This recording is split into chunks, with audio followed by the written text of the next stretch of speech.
कहते हैं कि जुर्म करने वाला कितना भी शातिर क्यों ना हो, वो कोई ना कोई ऐसा सबूत ज़रूर छोड़ देता है, कोई ना कोई ऐसा क्लू ज़रूर छोड़ देता है कि पुलिस उस तक पहुँच जाती है।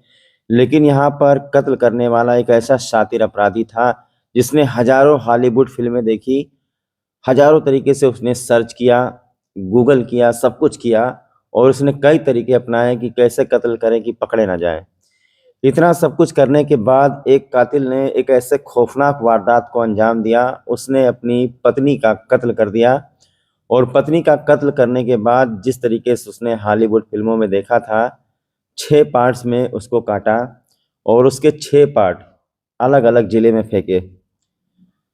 उसकी सबसे बड़ी गलती ये थी कि उसने महिला का जो हाथ-पैर है, वो उत्तर प्रदेश के जनपद बलरामपुर के देहात कोतवाली अंतर्गत कमरिहवा गाँव पड़ता है अजब नगर के पास, वहाँ पर बोरे में भर कर के महिला के हाथ-पैर यानी अपनी पत्नी के हाथ-पैर वहाँ फेंके और उसके बाद में फरार हो गया और वो इस तरीके से रहने लगा जैसे उसने कुछ किया ही ना हो, आराम से रह रहा था।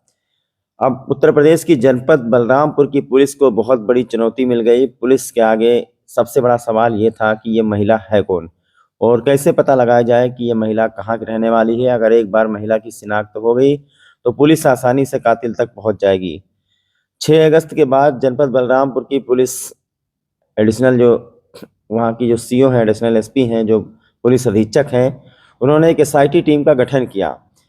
एसआईटी टीम का गठन करने के बाद आपको बता दें कि कम से कम 15 जिलों में दर्ज करीब 500 महिलाओं की गुमशुदगी की जाँच कराई गई। कई जिलों में करीब 300 सीसीटीवी फुटेज खंगाले गए और सबसे बड़ा क्लू जो पुलिस को मिला, वो सीसीटीवी फुटेज से ही मिला। बाकी तो कातिल ने कोई सबूत नहीं छोड़ा था। आपको बता दें कि वो अपनी बीवी को उसने पहले गड़ासे से उसका सर काटा और उसके बाद में घर को ऐसे रखे रहने दिया, यानी जो लाश है वो घर में ऐसे रखे रहने दिया और उसके बाद में वो महिला को पहले गड़ासे से काटने के बाद उस गड़ासे से उसके टुकड़े-टुकड़े नहीं कर पाया तो इलेक्ट्रॉनिक कटर मशीन लाया, लोहे की आरी लेकर आई, हेक्सा ब्लेड और जो कुछ होता है जो फ़िल्मों में उसने देखा, वो सारी चीज़ इसने अपनाई। और उसके जो बाकी बॉडी पार्ट्स हैं वो अयोध्या सरयू नहर में फेंका, लेकिन सबसे बड़ी गलती ये कर दी कि उसने आधा जो उसका पार्ट है, वो जनपद बलरामपुर के कमरिवा में फेंक दिया। तो ये पूरी घटना के बारे में आपको बताते हैं कि ये मामला 6 अगस्त का है, जहाँ पर देहात कोतवाली क्षेत्र के कमरिवा में एक महिला की लाश बोरे में भरी हुई मिली थी और पुलिस सोच रही थी कि आखिरकार हत्यारा कौन हो सकता है। 300 सीसीटीवी फुटेज पुलिस ने खंगाला। कुछ दूर जा कर के यानी जनपद बलरामपुर के चारों तरफ सीसीटीवी कैमरा खंगालना शुरू किया, तो वहाँ पर एक गाड़ी के ऊपर संदेह हुआ जिसके पीछे बोरा लदा हुआ था। इसी तरीके से पुलिस ने उस गाड़ी का नंबर निकाला सस्पेक्ट यानी संदेह करने के बाद और गाड़ी के मालिक के पास पहुँची तो गाड़ी का जो मालिक है, वो जनपद गोंडा का निकला। जनपद गोंडा में जब उसके घर गए पुलिस तो पता चला कि ये जो गोंडा के रानी बाजार शंकर दयाल गुप्ता है, इसने अपनी पत्नी नीतू पांडे की हत्या कर दी है और इसके बाद लाश को घर में रखे हुए था। ये लगभग 8 दिन के अंदर लाश सड़ने लगी, बदबू करने लगी, लेकिन पूरा दिमाग लगा करके आरी ब्लेड से काट-काट के यहाँ तक फेंकता रहा। पुलिस को सबसे बड़ी सफलता सीसीटीवी फुटेज से लगी। मिली जानकारी के मुताबिक उसने पत्नी की हत्या करने के बाद 3 अगस्त को उसने लाश के टुकड़े-टुकड़े किए। उसके बाद में 6 अगस्त से उसने फेंकना शुरू किया और धीरे-धीरे करके आपको बता दें कि 6 पार्ट में अपनी पत्नी को काटा और 8 अगस्त को अयोध्या के सरयू नहर में फेंका और 6 को बलरामपुर जनपद में फेंका।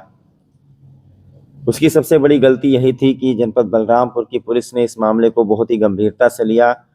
पूरी टीम को पुलिस अधीक्षक बलरामपुर ने 25,000 रुपये का इनाम दिया है। बलरामपुर पुलिस की जितनी तारीफ़ की जाए कम है। ये पूरी तरीके से ब्लाइंड मर्डर केस था, लेकिन सीसीटीवी फुटेज की वजह से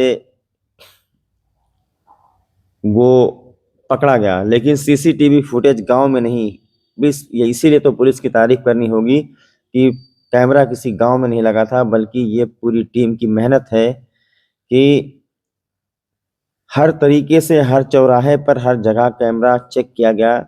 उसमें बहुत सारे सस्पेक्ट होते हैं, बहुत सारे लोग बोरा बोरिया लेकर के लाद करके जाते हैं, उनको डिटेक्ट करना, उसके बाद उनको निकालना, उसके बाद धीरे धीरे कातिल तक पहुंचना बलरामपुर पुलिस के लिए बहुत बड़ी चुनौती थी। बताया जा रहा है कि इसकी 3 शादियां हुई हैं, 2 पत्नियां इसकी छोड़कर चली गई हैं। तीसरी पत्नी जिसकी उम्र करीब 40 साल थी, नीतू पांडे, गुड़िया गुड़िया पांडे, नीतू पांडे नाम है।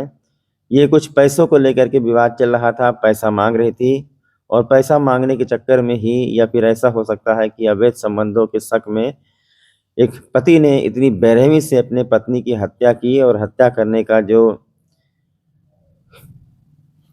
उसने योजना बनाई वो पहले गूगल पर सर्च किया, गूगल भी इनको नहीं बचा पाया, और फिर इसने कई हॉलीवुड फिल्में देखी लगातार।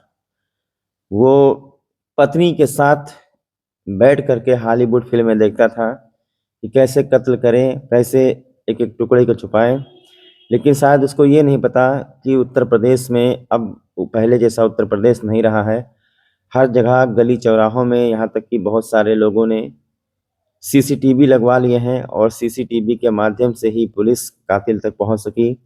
सारे आला कत्ल बरामद कर लिए हैं बलरामपुर की पुलिस ने, और जो हत्या करने वाला है जिसका नाम शंकर दयाल है, उसके अंदर जरा सा भी दया नहीं आई। वो बिल्कुल ही दयालु नहीं था, इतनी बेरहमी से उसने अपनी पत्नी की हत्या की कि जिसने भी सुना सन्न रहेगा। तारीफ करूंगा पुलिस अधीक्षक जनपद बलरामपुर की, जिन्होंने एक ब्लाइंड मर्डर केस को, जो 6 अगस्त को हत्या हुई थी, 6 अगस्त को जो बोरे में भरकर लाश बलरामपुर में फेंकी गई थी, उसको इस तरीके से पता लगाया गया। ये मेरे ख्याल से जनपद बलरामपुर यानी पूरे देवी पाटन मंडल में ये सबसे बड़ा ब्लाइंड मर्डर केस है, जिसका खुलासा बलरामपुर की पुलिस एसआईटी टीम, वहाँ के जितने भी पुलिसकर्मी हैं, सीओ हैं, एडिशनल एसपी हैं, एसपी हैं, सब लोग बधाई के पात्र हैं। गोंडा का रहने वाला कातिल उस तरीके से उसने अपनी पत्नी की हत्या की, 6 जिलों में लाश को फेंका, हाथ पैर कहाँ फेंका, धड़ अलग फेंका, सर अलग फेंका। हमारे यहाँ जनपद बलरामपुर में हाथ पैर फेंका। बदबू आने के बाद भी वो दिमाग लगाता रहा। रामपुर में 6/8/2024 को थाना कोतवाली देहात क्षेत्र में 2 बोरों में बॉडी कटी हुई पार्ट्स मिले थे, और उसका पुलिस ने पंचायतनामा कराया। उसके बाद नियमावत उसमें मुकदमा पंजीकृत किया गया, और इसके सफल अनावरण के लिए एसआईटी का गठन किया गया, जिसमें कि एडिशनल एसपी के नेतृत्व में पूरी टीम ने काम करते हुए इसका सफल अनावरण किया है। यहाँ पे बॉडी भी अज्ञात थी और कातिल भी अज्ञात था। इसका हम लोग सर्विलांस के माध्यम से, सीसीटीवी के माध्यम से और लोकल मुखबिरों के माध्यम से हम लोग अभियुक्त तक पहुँचे, और जब पहुँचे तो मालूम ये चला कि अभियुक्त ने अपनी पत्नी की हत्या की थी। दोनों में बनती नहीं थी और पत्नी पैसे का डिमांड किया करती थी। तो अभियुक्त ने एक बांका खरीद कर अपने घर में रख लिया था, और 1 तारीख को सुबह में 5 बजे के आसपास उस बांके से उसके ऊपर प्रहार किया। प्रतिरोध में चाकू से पत्नी ने भी इसके ऊपर प्रहार किया, और उसके बाद इसने बांके से उसका सर काट दिया। और उसके बाद ये बॉडी के पार्ट्स को 3 दिन अलग अलग जगहों पे फेंका गया है।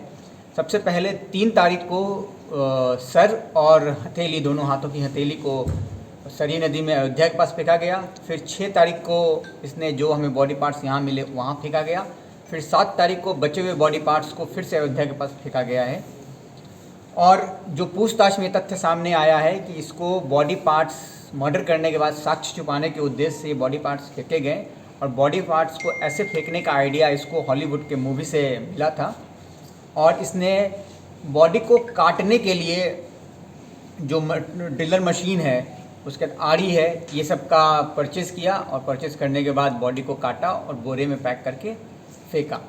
और अपने आप को बचाने के लिए इसने भरसक प्रयास किया, इसलिए इसने निरंतर बॉडी को फेंकने के मध्य में भी अपने जो किराना की दुकान है उसको भी खोला है, जिससे कि लोगों को संदेह न हो।